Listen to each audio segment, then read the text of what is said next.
Alors, bonjour à toutes et à tous. Voilà, nous allons continuer en ce troisième dimanche les lectures de l'Avent. Et vous vous rappelez peut-être que dimanche dernier, vous vous rappelez sûrement, même si vous étiez là, que dimanche dernier, Kevin nous avait conduit autour de Jean-Baptiste et du ministère de Jean-Baptiste. Et nous allons continuer toujours dans le message de Jean-Baptiste, mais on va passer du chapitre 3 au chapitre 11 de l'évangile de Matthieu. Mais pour commencer, avant de lire l'Écriture, je vous invite à un court moment de prière. Seigneur, oui, nous t'avons loué, nous t'avons prié, nous t'avons chanté. Merci de ce que nous avons déjà pu vivre avec toi et merci de ta présence, de la présence de ton esprit parmi nous. Et maintenant, nous voulons te demander d'ouvrir notre intelligence, d'ouvrir notre cœur pour que nous puissions recevoir ta parole, que ton Saint-Esprit puisse l'appliquer à notre vie. Tu sais, les besoins qui sont les nôtres, qui sont différents pour chacun. Donne-nous, Seigneur, d'accueillir ta parole, ta vie en nous. Nous t'en prions au nom de Jésus. Amen. Alors nous allons commencer par lire un texte dans le livre du prophète Ésaïe au chapitre 35, les 6 premiers versets.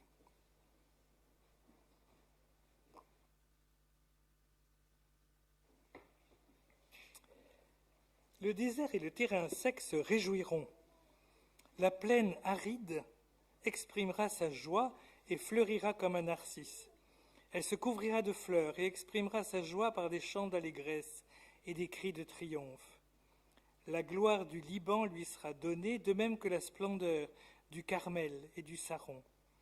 On verra la gloire de l'Éternel, la splendeur de notre Dieu. Fortifiez les mains affaiblies et affermissez les genoux flageolants. Dites à ceux qui ont le cœur battant, fortifiez-vous, n'ayez pas peur, voici votre Dieu. Elle viendra la vengeance, la rémunération de Dieu, il viendra lui-même pour vous sauver. Alors, les yeux des aveugles seront ouverts et les oreilles des sourds seront débouchées. Alors, le boiteux sautera comme un cerf et la langue du muet lancera des cris joyeux. Et puis nous continuerons cette lecture dans l'Évangile selon Matthieu, au chapitre 11, à partir du verset 2. Depuis le texte que nous avions lu dimanche dernier, Jean-Baptiste a continué à prêcher, a continué à baptiser, et puis il s'est retrouvé en prison, et c'est de cette prison que nous allons commencer. Dans sa prison, Jean avait entendu parler de ce que faisait le Christ. Il envoya 2 de ses disciples lui demander « Es-tu celui qui doit venir ou devons-nous en attendre un autre ?» Jésus leur répondit « Allez rapporter à Jean ce que vous entendez et ce que vous voyez. Les aveugles voient, les boiteux marchent, les lépreux sont purifiés, les sourds entendent, les morts ressuscitent, et la bonne nouvelle est annoncée aux pauvres. Heureux, celui pour qui je ne représenterai pas un obstacle. » Comme il s'en allait, Jésus se mit à dire à la foule au sujet de Jean, « Qu'êtes-vous allé voir au désert? Un roseau agité par le vent? Mais qu'êtes-vous allé voir? Un homme habillé en tenue élégante? Ceux qui portent des tenues élégantes sont dans les maisons des rois. Qu'êtes-vous donc allé voir? Un prophète? Oui, je vous le dis, et plus qu'un prophète, car c'est celui à propos duquel il est écrit, « Voici, j'envoie mon messager devant toi pour te préparer le chemin. » Je vous le dis en vérité, personne parmi ceux qui sont nés de femmes, il n'est venu personne de plus grand que Jean-Baptiste. Cependant, le plus petit dans le royaume des cieux est plus grand que lui. Voilà, jusqu'ici, notre lecture. Donc vous vous rappelez, au début de l'Évangile, on assiste à la prédication de Jean-Baptiste. Des foules viennent l'écouter et Jean-Baptiste leur propose, dans le Jourdain, un baptême de repentance. C'est un personnage haut en couleur, Jean-Baptiste, dans tous les sens du terme, que ce soit physiquement, la manière dont il est habillé. Si vous croisez quelqu'un comme ça dans les rues de Lyon ou de Villeurbanne, je pense que vous serez un peu surpris, habillé en poil de chameau, une ceinture de cuir autour des reins. Et puis, quelqu'un de particulier aussi au niveau de sa parole. Ce n'est pas quelqu'un qui a peur et qui essaie d'arrondir les angles et de faire de peine à personne. Son évangélisation est un peu du genre rentre-dedans. Je vous rappelle le texte. Jean-Baptiste prêchait dans le désert de Judée, il portait un vêtement en poil de chameau, une ceinture de cuir autour de la taille, il se nourrissait de sauterelles et de miel sauvage, et il disait « Changez d'attitude, convertissez-vous, car le royaume des cieux est proche. » Je vous disais qu'il n'avait pas peur de reprendre vertement ses auditeurs. « Ne vous avisez pas de dire en vous-même, nous avons Abraham pour ancêtre. En effet, je vous déclare que de ces pierres, Dieu peut faire naître des descendants à Abraham. Déjà, la hache est mise à la racine des arbres. Tout arbre qui ne porte pas de bons fruits sera donc coupé et jeté au feu. Celui qui vient après moi est plus puissant que moi, et je ne suis pas digne de porter ses sandales. Lui vous baptisera de Saint-Esprit et de feu. Il a sa pelle à la main et nettoiera son aire de battage, et il amassera son blé dans le grenier. Mais il brûlera la paille dans un feu qui ne s'éteint pas. » Et vous vous rappelez que Jésus va se faire baptiser par lui. Donc un homme qui est conduit par l'Esprit, un prophète, un homme courageux qui n'a pas peur de déranger, qui n'a pas peur de dire la vérité, même quand cela peut poser problème. C'est vous savez, dans la gamme des prédicateurs, on pourrait dire que c'est un prédicateur menaçant. Vous savez, qui montre du doigt la personne en face de lui et qui lui dit « si tu ne te convertis pas, alors il va t'arriver des trucs pas possibles ». Dans l'histoire de l'Église, c'est quelque chose qu'on a retrouvé par-ci, par-là. Le problème, c'est que c'est ce qu'il a fait aussi à Hérode. Et quand vous faites ça à un roi, c'est plus risqué. Hérode n'a pas apprécié du tout, et puis il y avait d'autres problèmes, et il s'est retrouvé en prison. C'est ce qui arrive à Jean-Baptiste. Jean-Baptiste est en prison, ça ne l'empêche pas d'avoir des relations un peu avec l'extérieur, puisqu'il a des contacts avec un certain nombre de ses disciples néanmoins. Et alors il entend aussi ce que fait Jésus. Les miracles, les guérisons, l'enseignement de Jésus, peut-être aussi les libertés à ses yeux que Jésus prend avec la loi, la manière dont il mange avec des pécheurs, la manière dont il se sent assez libre de privilégier la miséricorde sur la rigueur stricte de l'obéissance à la loi. Alors j'imagine que quand on est en prison, on a du temps pour réfléchir. Je ne parle pas d'expérience, mais ça me paraît assez logique. Et dans cette prison où il croupit, Jean-Baptiste commence à se poser des questions. Et Jean-Baptiste commence à avoir des doutes. En tout cas, Jean-Baptiste ne comprend pas ce qui se passe. Le Seigneur lui a montré que Jésus était bien le Messie. Et vous vous rappelez, quand Jean-Baptiste a baptisé Jésus, il y a eu même une sorte de révélation de Dieu. Alors selon les évangiles, c'est Jean-Baptiste qui l'a entendu, c'est Jésus seul, etc. Le Seigneur lui a montré que Jésus était bien le Messie, celui qui doit venir pour remettre les choses en place, pour que le royaume de Dieu soit instauré. C'est lui qui doit juger tous ceux qui ne respectent pas Dieu. Non seulement c'est ce que Jésus a compris, c'est ce que Jean-Baptiste a compris, mais c'est aussi ce qu'il a trouvé dans la lecture des prophètes. Mais alors, se dit peut-être Jean-Baptiste, probablement Jean-Baptiste, si c'est vrai, alors pourquoi Jésus se conduit-il comme il le fait ? Et d'abord, puisqu'il est venu libérer Israël, pourquoi le laisse-t-il perdre son temps, lui, Jean-Baptiste, en prison ? Il pourrait faire quand même des choses beaucoup plus utiles pour le royaume de Dieu. Et puis peut-être, et même peut-être surtout, au lieu de venir en vainqueur, en libérateur, en roi, pourquoi vit-il avec ces disciples-là ? Ils sont sympathiques, ces disciples. C'est des pécheurs, c'est des braves gens.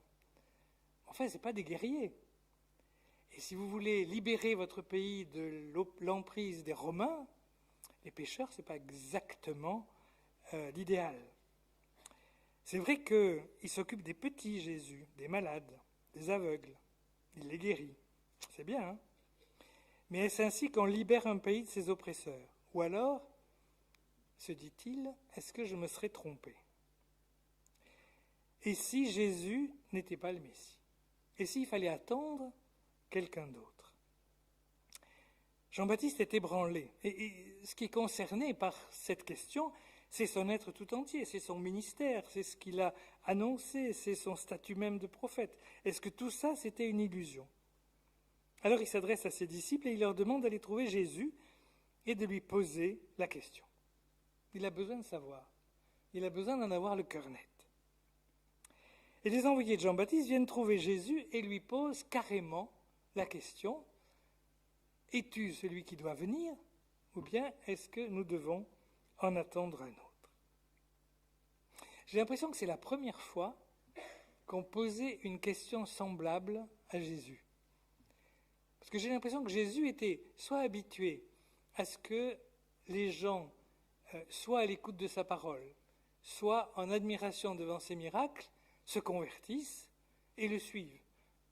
Et le prennent pour celui qui devait venir, peut-être sans très bien comprendre ce que ça voulait dire, mais en tout cas, en gros, ils le suivent. Ou alors, il y a ceux qui, parce qu'ils veulent défendre une forme de pouvoir, parce qu'ils sont pharisiens, parce qu'ils sont trop remis en cause par la parole de Jésus, ceux qui le critiquent, qui font tout pour le faire se contredire, pour le faire tomber, ils posent bien des questions, mais ces questions sont des pièges. Si vous cherchez un peu à quoi ça ressemble, vous savez, quelquefois à la télévision, vous avez des journalistes qui interviewent des femmes ou des hommes politiques. Et vous avez l'impression qu'ils posent une question, ils se fichent complètement de la réponse, mais ils cherchent à coincer la personne. C'est exactement, nous dit l'Écriture, ce que faisaient les pharisiens, soit de manière un peu grossière, soit de manière subtile, en essayant de poser une question pour que Jésus se contredise. Mais alors là, la question qui est posée est tout autre chose. Es-tu celui qui doit venir, ou bien est-ce qu'on doit en attendre un autre? C'est une question originale, parce que c'est une question pleine de confiance, puisque c'est à lui, Jésus, qu'on la pose. Il ne se pose pas de question pour savoir est-ce que c'est bien lui qui doit venir, mais il pose à Jésus, et il attend la réponse de Jésus, la question est-ce que c'est toi qui dois venir? C'est une question qui n'est pas un piège, qui est une vraie question, une question authentique. Et alors c'est pour ça que Jésus va répondre, et il répond: allez rapporter à Jean ce que vous entendez, ce que vous voyez. Les aveugles voient, les boiteux marchent, les lépreux sont purifiés, les sourds entendent, les morts ressuscitent, et la bonne nouvelle est annoncée aux pauvres. Heureux ceux pour qui je ne représenterai pas un obstacle, heureux ceux pour qui je ne serai pas une occasion de chute. Au fond, la réponse est simple. Venez, voyez, écoutez ce qui se passe, et puis allez le dire à Jean-Baptiste. Et Jésus présente ce qu'il fait en des termes qui sont ceux d'Ésaïe, vous vous rappelez, ou d'autres prophètes. Souvenez-vous de ce texte d'Ésaïe au chapitre 35, là que nous avons lu au début. Il est bien question de vengeance, c'est paradoxal dans ce texte. Il est question de vengeance, il est question de rémunération de Dieu, et pas de la manière que Jean-Baptiste imaginait.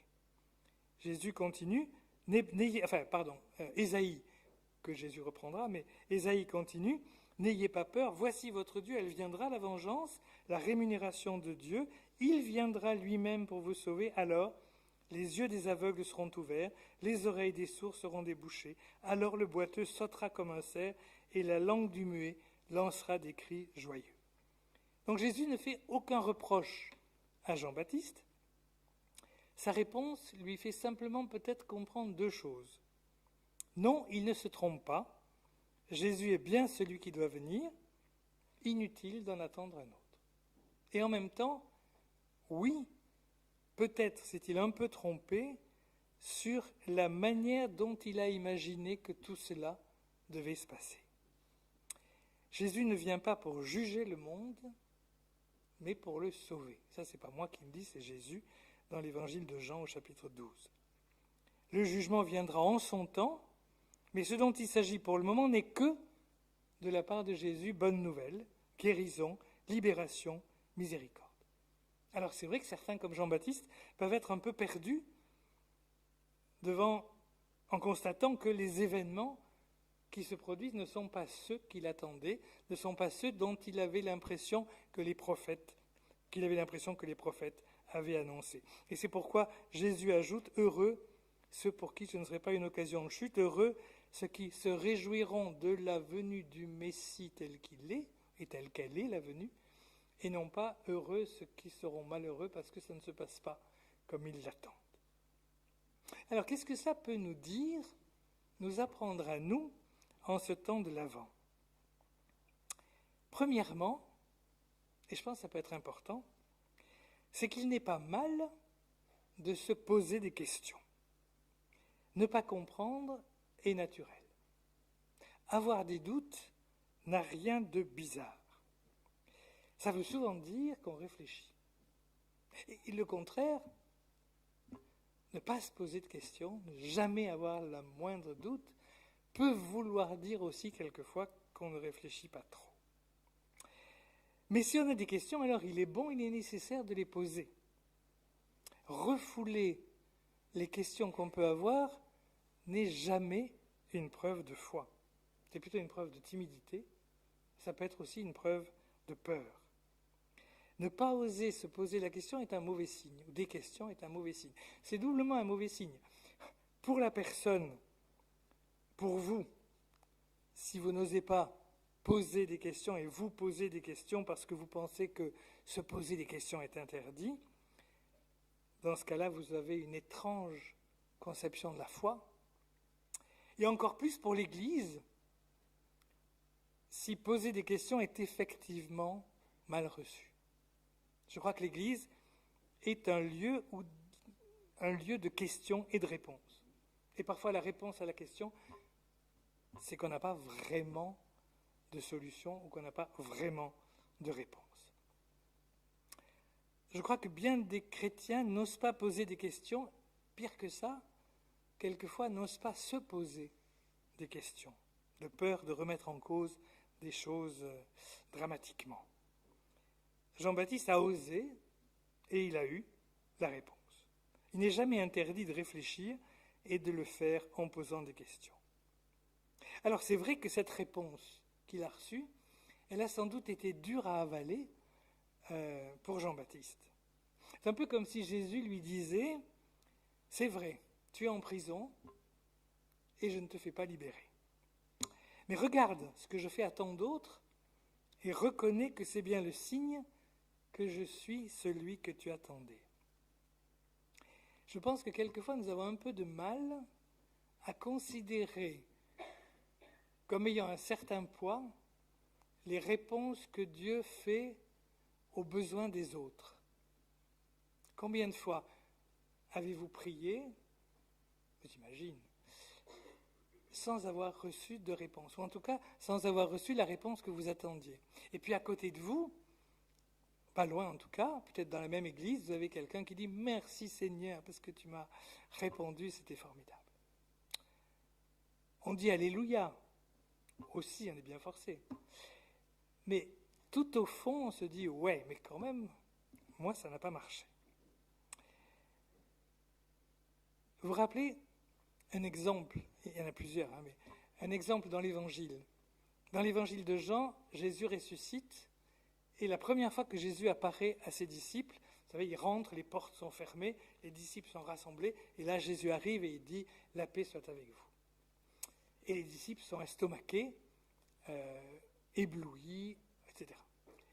Sauf un. Vous savez, Thomas était sorti faire des courses, je ne sais pas ce qu'il était allé faire, mais il n'était pas là. Et quand Thomas revient, les disciples lui disent « Mais c'est formidable, on a vu le Seigneur, etc. » Et je pense que Thomas devait avoir ce petit sourire un peu étriqué en disant « Oui, je suis content pour vous, mais moi, je n'étais pas là. » Alors d'abord, et donc il avait quelques doutes aussi là. Peut-être d'abord parce que, quand même, quand on vous dit que quelqu'un est ressuscité, nous sommes habitués à ce que l'Évangile nous dise ça. Mais quand on dit quelqu'un qui vient de mourir est ressuscité, il y a de quoi se poser des questions. Et puis surtout parce que je crois qu'il était vexé. Pourquoi est-ce que le Seigneur a choisi le moment où j'étais sorti pour se révéler à tous les autres disciples et pas à moi. Je suis sûr que vous êtes au-dessus de ce genre de sentiment, mais il me semble qu'ils sont bien compréhensibles et qu'on peut l'imaginer. Et Jésus ne lui en veut pas. Parce que Thomas dit, moi, de toute manière, j'y crois pas, j'arrive pas à y croire, je n'y croirai que si je le vois moi-même et que je peux mettre ma main dans les traces de la croix sur les mains de Jésus, etc. Et une semaine plus tard, c'est ce qui va se passer. Jésus vient et Jésus va inviter Thomas à vérifier en quelque sorte que c'est bien lui. Ça, c'est le bon côté. Je donne cet exemple pour montrer qu'on peut être quand même, qu'on n'est pas toujours complètement ouvert aux miracles qui arrivent aux autres quand vous-même vous en attendiez un qui n'est pas venu. Cela dit, ça se passe mieux avec Thomas qu'avec la plupart d'entre nous, parce que finalement, il a fallu juste une semaine, et puis il a eu cette révélation que beaucoup d'entre nous n'auront peut-être pas, et Jean-Baptiste, en tout cas, il va mourir dans sa prison. Et puis, je pense qu'il y a une autre leçon.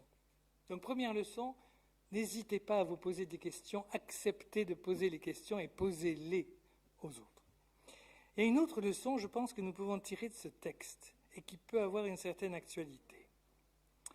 Je crois que nous sommes invités à être prudents lorsque nous lisons et lorsque nous essayons d'interpréter les prophéties. Jean-Baptiste, lorsqu'il prêchait la venue du Messie qui vient pour juger, était sûr de lui. Il se fonde sur des textes, des prophètes, de l'Ancienne Alliance, et il a raison. Mais lorsque Jésus montre aux disciples de Jean-Baptiste qu'il vient, non pas pour juger, mais pour guérir, pour sauver, pour libérer, et pas pour condamner, il le fait aussi en citant des textes de l'Ancien Testament. Et quelquefois, les mêmes, ou du même prophète en tout cas, le prophète Ésaïe, mais pas seulement. Qu'est-ce qu'il faut en penser ? Que l'Ancien Testament dit tout et n'importe quoi ? Non, certainement pas. Mais il nous faut reconnaître que les choses sont souvent plus compliquées que nous l'imaginons. Vous savez, lorsque les prophètes dans l'Ancien Testament annoncent quelque chose qui va arriver dans le futur, ils annoncent quelque chose de global. Ils annoncent la venue du Messie, qui va tout mettre en place, qui va libérer Israël, qui va restaurer toutes choses, qui va faire que toutes choses seront transfigurées, changées, etc. Que le monde sera jugé et que le royaume sera là. Et ils annoncent tout ça, j'ai envie de dire en vrac. Tout est vrai, mais tout n'est pas forcément perçu, tout n'est pas reçu dans l'ordre. Vous savez, c'est un peu comme si vous voyez à l'horizon un point noir qui est là-bas, là-bas, là-bas, très très loin. Juste un point noir et il n'y a rien d'autre à en dire parce que vous ne voyez rien d'autre. Et puis, lorsque le point noir s'approche, vous apercevez que ce point noir, ce n'est pas un point, par exemple, c'est un bateau, que c'est beaucoup plus complexe, qu'il y a un devant, un derrière, il y a des choses, il y a tout un tas. C'est un peu comme ça que ça se passe, je pense, au point de vue du temps. Quand les prophètes annoncent quelque chose, ils annoncent la fin des temps, globalement. Et puis, et c'est une sorte de point, de bulle, je ne sais pas. Et quand cette bulle de la fin des temps approche, alors on s'aperçoit que cette fin des temps, elle est plus grande qu'on le croyait et qu'il y a tout un chemin qui se passe là. Et dans ce chemin, eh bien, des choses très diverses, des choses qui se passent avant, des choses qui se passent après. Un exemple assez simple, et qui, au fond, qui nous concerne aussi dans cette période de Noël. Lorsque Jésus, après sa résurrection, vous vous rappelez les disciples qui sont sur le chemin d'Emmaüs, il nous est dit que Jésus fait route avec eux, et puis à un moment donné, il leur explique à ses disciples d'Emmaüs tout ce qui le concernait, Jésus, dans les Écritures. Donc, les disciples d'Emmaüs, ils ont deux choses en même temps. Ils ont tout ce qu'ils ont vu.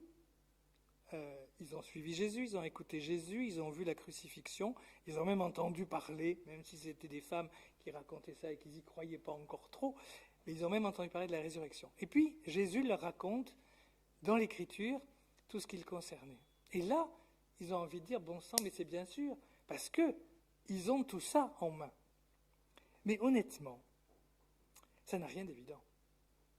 Honnêtement, si vous lisez, imaginez que vous lisez l'Ancien Testament, les prophètes de l'Ancien Testament.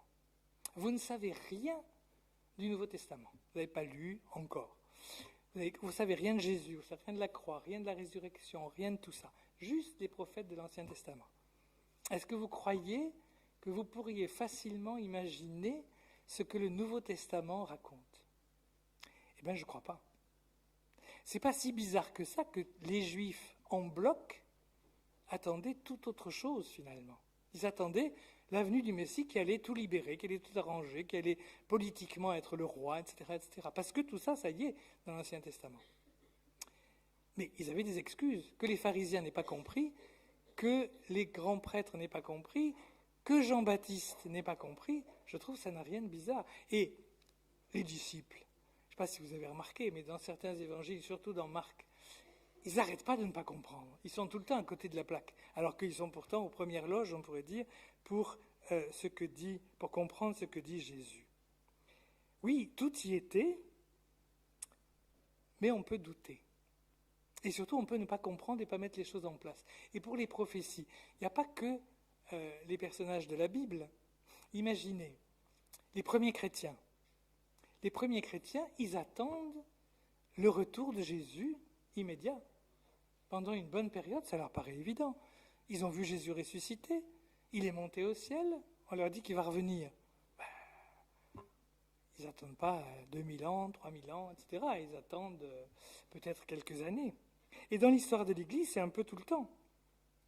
Imaginez, chaque fois qu'il y a eu une catastrophe ou que les choses deviennent terribles, la chute de l'Empire romain, les invasions barbares, le monde tel qu'il était, qui disparaît d'une certaine manière. Quand, au XVIe siècle, les Turcs arrivent aux portes de Vienne, donc les musulmans arrivent aux portes de Vienne. C'est l'époque de Luther, ça. Beaucoup plus près de nous. Imaginez, c'est plutôt vos parents, ça, mais imaginez lorsque Hitler triomphait, la période où Hitler est au pouvoir, les armées d'Hitler triomphent un peu partout. Ce n'était pas très compliqué d'imaginer qu'il était l'Antichrist. Et un peu plus tard, lorsque le communisme explicitement antichrétien a l'air de gagner du terrain un peu partout sur la planète. Là aussi, on pouvait très bien imaginer cela. Et puis, le temps a passé, l'histoire a continué. Alors c'est vrai, un jour le Christ reviendra vraiment, et ce jour-là, tout deviendra sans doute limpide. Et ce jour-là, nous dirons aussi probablement « bon sang, mais c'est bien sûr ». Mais en attendant, parce que c'est bien d'une attente qu'il s'agit, souvenons-nous de la mise en garde de Jésus dans Matthieu au chapitre 24. Quant au jour et à l'heure, personne ne les connaît, pas même les anges du ciel, ni même le Fils, mon Père seul les connaît. Donc soyons prudents. Quelquefois je tremble un peu quand je vois des gens vous dire exactement en détail ce qui va se passer, comment ça va se passer et quand ça va se passer, parce qu'ils ont interprété un certain nombre de textes d'une certaine manière. Je pense que l'essentiel à retenir, c'est sans doute cette phrase de Jésus « Soyez vigilants, veillez, puisque vous ne savez, parce que vous ne savez ni le jour ni l'heure. » Ça, c'est la chose importante, je crois. Et lorsque les choses arriveront, alors nous en rendrons compte. Quelques mots encore sur la fin de notre texte. Je pense qu'il y a les disciples de Jésus qui ont écouté le dialogue entre Jésus et puis les disciples de Jean-Baptiste. Et ils ont pu être tentés de se dire que décidément Jean-Baptiste n'avait pas compris grand-chose. C'est pour ça que Jésus va leur parler et il parle même à la foule, parce que dans la foule, il est très probable qu'il y avait un bon nombre de gens qui étaient allés écouter Jean-Baptiste et qui aussi, sans doute, ont été baptisés par Jean-Baptiste. Et ce que Jésus dit, c'est « Vous ne vous êtes pas trompés en allant vers Jean-Baptiste. C'est bien lui, il est bien un prophète, et même plus qu'un prophète, car il est celui dont il est écrit « Voici, j'envoie mon messager devant toi pour te préparer un chemin. » Il est bien celui que le Seigneur a envoyé pour préparer le chemin du Christ. Et alors, Jésus va continuer par cette phrase étrange. Une phrase que vous avez sûrement entendue déjà ou lue, et vous savez, ce genre de phrase auquel on ne réfléchit pas trop, ça rentre par une oreille, ça sort par l'autre, parce qu'on connaît. Je vous le dis en vérité, parmi ceux qui sont nés de femmes, il n'est venu personne de plus grand que Jean-Baptiste. Cependant, le plus petit dans le royaume des cieux est plus grand que lui. Je me demande si cette phrase n'est pas un peu plus difficile à comprendre qu'on pourrait le penser. J'ai l'impression que la plupart du temps, j'ai pensé, on pense, oui, c'est la différence entre l'ancienne alliance et la nouvelle alliance. Jean-Baptiste fait encore partie de l'ancienne alliance, et donc, voilà, il comprend ce qu'il peut comprendre, et puis, il y a nous, d'une certaine manière, qui arrivons après la résurrection de Jésus, après la Pentecôte, après le don du Saint-Esprit, et voilà, nous sommes le plus petit d'entre nous, et donc supérieur à Jean-Baptiste. Si vous réfléchissez lucidement, au niveau de la foi, le plus petit d'entre nous, pas forcément très génial quand même. Et Jean-Baptiste, c'est quand même un prophète. Alors, on va dire, oui, mais nous avons le Saint-Esprit. Oui, mais les prophètes, en général, ils sont justement prophètes parce qu'ils ont le Saint-Esprit, parce que Dieu leur parle et leur fait annoncer un certain nombre de choses. Donc je crois qu'il y a une différence, et que la différence, elle est sur cette question du royaume. Vous savez, le royaume, il est déjà là, et il n'est pas encore là. Il est déjà là parce que le Saint-Esprit est présent, le Christ est venu. Quand Jésus était sur terre, le royaume, d'une certaine manière, était sur terre en lui. Lorsque le Saint-Esprit travaille, le royaume, il est déjà présent. Là où est l'Esprit, là est le royaume. Mais on va prier pour le monde qui nous entoure tout à l'heure. Si vous regardez le monde qui nous entoure, vous apercevez que le royaume, on n'y est pas encore. Qu'il y a des catastrophes, que l'injustice règne dans un nombre de pays incalculable, etc., etc. Donc on est dans cet entre-deux. Le royaume, il est déjà partiellement là, mais il n'est pas encore là. Et je crois que la grande différence est le plus petit dans le royaume. Quand il sera pleinement réalisé, quand Jésus sera revenu, quand le royaume sera manifesté sur la terre, et puis Jean-Baptiste tel qu'il est aujourd'hui. Là, il y a une différence énorme. Et le plus petit dans ce royaume, parce qu'il connaîtra, il saura bien plus de choses que Jean-Baptiste, sera plus grand que Jean-Baptiste. Que Jean-Baptiste à l'époque de Jésus. Mais entre nous, je suis persuadé que quand le royaume sera là, alors Jean-Baptiste sera aussi dans le royaume. Et Abraham et Moïse et tous ces prophètes et ces croyants et ces êtres humains de l'ancienne alliance qui savaient bien moins que nous sur un certain nombre de points, mais qui au niveau de la foi, vous imaginez un royaume sans Abraham, ça ferait bizarre quand même, parce que c'est lui qui est donné souvent comme modèle en quelque sorte de foi. Alors c'est vrai, nous sommes dans cette attente. Notre travail, c'est pas seulement d'attendre paisiblement ce qui va se passer, c'est de veiller, de rester fidèle à notre Seigneur, à son enseignement et à l'esprit qu'il nous a donné. Et puis, intéressons-nous plus à ce qui s'est vraiment passé qu'à ce que nous rêvons ou imaginons qui va peut-être se passer. Alors c'est vrai que cette attente, c'est notre espérance. Quand ces événements commenceront à se produire, c'est dans Luc, au chapitre 21, c'est Jésus qui parle. Quand ces événements commenceront à se produire, redressez-vous et relevez la tête parce que votre délivrance est proche. Vous avez un cantique, vous savez, levons nos têtes, il va venir. C'est effectivement ça, je crois. Lorsque le royaume se manifestera, ça sera un temps de réconfort, un temps de certitude, un temps de consolation. En attendant, je crois que veillons parce que nous ne savons ni le jour ni l'heure, et c'est ce sérieux dans notre attente qui est important, plus que le détail de ce que nous pouvons savoir ou ne pas savoir. Je vous invite juste à prier un instant. Seigneur, oui, merci de tes promesses. Merci de cette promesse de ta venue. Affermis notre attente. Éclaire-nous, Seigneur, sur la fidélité que tu attends de nous. Donne-nous dans ce monde d'être déjà des petits signes du royaume. Aide-nous à être de ceux qui ont faim et soif de justice, de ceux qui par leur douceur sont déjà aussi des signes du royaume. Aide-nous, Seigneur, à avoir le cœur pur et à être miséricordieux. Donne-nous, Seigneur, oui, d'être signe de ce royaume qui vient, en étant tes disciples le plus fidèlement possible. Nous t'en prions, en ton nom, dans le nom du Christ.